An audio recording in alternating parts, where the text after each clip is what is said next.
Good morning सर्वांना. आज आमच्याकडे तयारी चालू आहे बघा लाडूची. पण हे लाडू कोणते आहेत ते तुम्हाला आता पुढं मी शेवटाला पूर्ण रेसिपी थोडक्यात दाखवणार आहे तुम्हाला. आणि तुम्हाला जर अगदी डिटेल रेसिपी हवी असेल तर मला तसं कमेंट करून सांगा की ते पण मी तुमच्याशी शेअर करीन. आता हे लाडू जाणार आहेत आमचे परदेशात. आता तुम्हाला थंबनेल बघून कळालंच असेल. आता आमच्या गायत्री मॅडमची तयारी झालेली आहे पूर्ण. आता दोन्ही बॅगा भरून आमच्या तयार आहेत. आता आम्ही तयार झाल्यानंतर बघा आता संध्याकाळी आम्ही गेलेलो आहोत एअरपोर्टवरती गेल्यानंतर थोडंसं आम्ही फोटोशूट केलं.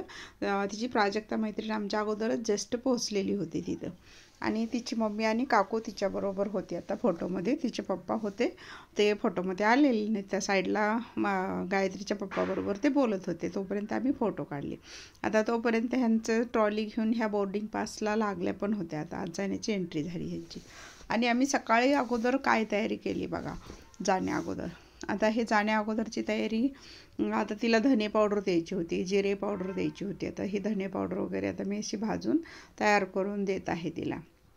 धने मी गरम करून घेतलेली धने पावडर. म्हणलं 5-6 महिने टिकेल तुम्हाला. आणि तोपर्यंत तिच्या पप्पाने आणि विराजनी हे पॅकिंग पण केलं. लाल मिरची पावडर, हळद, असं ते जे मसाले तिथे इंडियन मसाले आपले लागतात ना, आपल्या पोरांना खायची सवय आहे इंडियन मसाले, तेच मसाले तिथं भेटत नाहीत म्हटली. त्यामुळं ते न्यावं लागतं. मग ते असं वजनाला ॲडजस्ट करत असं पॅकिंग करावं लागतं. फक्त हळदीचं पॅकिंग झालं आहे आणि मसाल्याचं पण झालेलं आहे. आता त्याच्या वरचा पेपरसुद्धा आम्ही कट करून काढतो, कारण त्याचं पण वजन वाढायला नको म्हणून. असं वजनाचा हिशोब करत हे पॅकिंग करावं लागतं. ते वरती जो एक्स्ट्रा पेपर राहतो ना सीलिंग करून, तो पण आम्ही काढून टाकत आहोत. एवढं कंजूशीनं अगदी बॅग भरावी लागते. आणि आता मी लोणचं भरत आहे. आंब्याचं लोणचं तिला खूप आवडतं. आणि ते पण तिथं आपल्या घरच्यासारखं भेटत नाही म्हणली, भेटतं पण ते वेगळं भेटतं म्हणली. त्यामुळे तिथले मसाले पोरींना खाल्ले जात नाहीत. त्यामुळं मग इथलेच मसाले भरपूर असे घेऊन जाते. जेवढं जातील तेवढं. मध्ये आधी कोणतरी त्यांची मैत्रीण येते, तिच्याकडेही तेच सांगतात ते. आता बघा मी हे मखाणे थोडे भाजून घेत आहे. मखाणे भाजून घेऊन पण मी त्या सुंठवड्यामध्ये टाकणार आहे. आता मी खारीक खोबरं परवाच्या व्हिडिओमध्ये बदाम पिस्ता हे दाखवलेलं होतं, ते सुद्धा भाजून घेतलं होतं आणि दळून पण घेतलं होतं मी. आता हे मखाणे माझे भाजून झालेले आहेत. आता मखाणे काढून घेत आहे मी. आणि मी खारीक खोबरं, बदाम, काजू, पिस्ता हे सर्व गिरणीतून दळून काढलेलं आहे.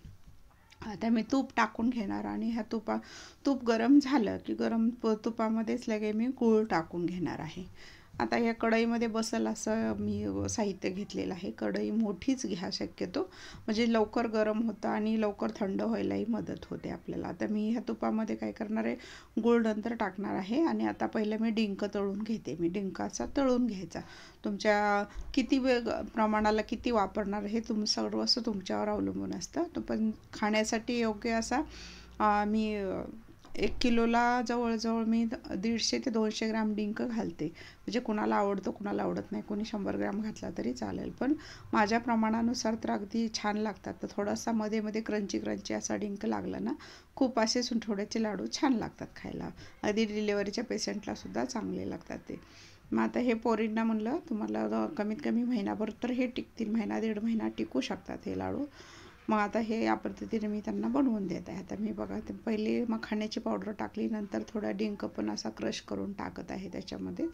आणि आता गूळ गरम करून घेतला होता तुपावरतीच त्या. आणि त्याच्यात आता हे जर गरम करून घेतलं की गॅस बंद करायचा आणि असे लाडू बनवून घ्यायचे. त्याचे लाडू बनवा किंवा सुट्टं जरी ठेवलं तुम्ही तरी चालू शकते. थोडा असा सुट्टा ठेवला तरी चालतो. खोबरं तुम्ही किसून टाकलं तर अजून त्याच्यावर छान दिसतं. मी तसं दळूनच घेतलेलं आहे. मी गिरणीमध्येच टाकलं होतं खोबरं पण. त्यामुळं असं किसलेलं खोबरं थोडं वरती असं दिसून येतं. पण हे मी जरा बारीकच दळलं होतं. ती म्हणली जरा बारीकच दळून दे, जास्त जाडसर नको, आम्ही दुधात टाकून पण लाडू खाऊ शकतो, असं करून दे. मग आता असं करून दिलेलं आहे मी लाडू. आता ही बघा थोडक्यात तुम्हाला मी रेसिपी दाखवली. आता हे लाडू आमचे बॅगेत गेलेले आहेत. आता बाहेर जाण्यासाठी आमच्या बॅगा आता तयार आहेत. आता अशा पद्धतीनं आम्ही हे सर्व तयार केलं होतं.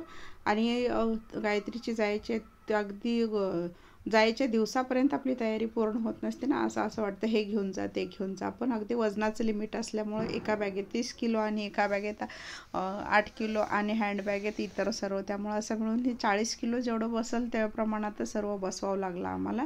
आणि अशा पद्धतीनं आम्ही एअरपोर्टवरती पोहोचलो. तेव्हा तिथं बघा समोर गेले ही असं दृश्य होतं की एवढी गर्दी होती. पाऊस पण खूप चालू होता बाहेर आणि खूप गर्दी होती बाहेर एअरपोर्टवरती. अगदी तुम्ही म्हणाल की बस स्टँडसारखी गर्दी एअरपोर्टला झालेली होती.